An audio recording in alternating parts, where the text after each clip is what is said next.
ஒவ்வொரு நாளும் நீங்க மாலை வேலை முடிச்சுட்டு வீட்டுக்கு வரீங்க, வந்ததும் ஒரு கதவை சாத்திக்கொள்ளுங்க. புரியுதுங்களா?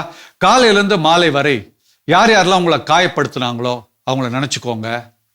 நீங்கள் அந்த கோபத்தெல்லாம் ஒரு பாத்திரத்தில் கொட்டிவிட வேண்டும். 4 வகையான பாத்திரம். 1, இறைவன் என்ற பாத்திரம். புரியுதுங்களா? நம்ம விவிலியத்திலே பார்க்கிறோம், நிறைய திருப்பாடல்கள் இருக்கின்றன. அதெல்லாம் என்ன திருப்பாடல்கள்லாம்?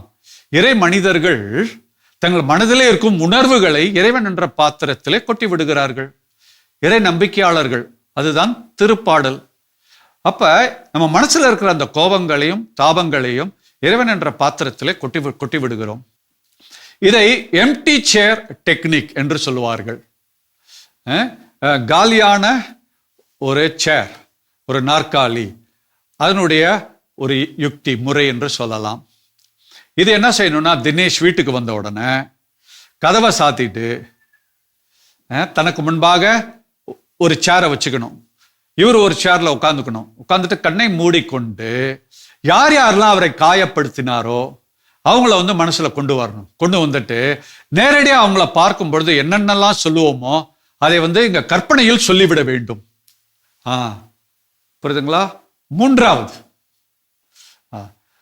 உங்களுக்கு யார் ஒரு வழி நடத்துதரா இருக்கிறாரோ, உங்களுடைய கைடு, கவுன்சிலர் அல்லது ஆன்ம இயக்குனர், ஸ்பிரிச்சுவல் கைடு ஒருத்தங்க இருப்பாங்க பார்த்தீங்களா, அவங்கள்ட்ட போய் உங்க மனசுல இருக்கிறதெல்லாம் கொட்டி விடலாம்.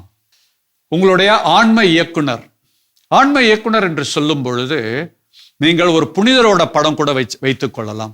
உங்களுக்கு புனித அந்தோனியா ரொம்ப பிடிச்சிருக்கு, குழந்தை தர்சமா ரொம்ப பிடிச்சிருக்குன்னா அவர்களுடைய படத்தை முன்பாக வைத்துக் கொள்ளலாம். வைத்துக்கொண்டு என்ன பண்ணணும், உங்களுடைய கோபதாபங்களை அவர்களிடம் கொட்டிவிட வேண்டும்.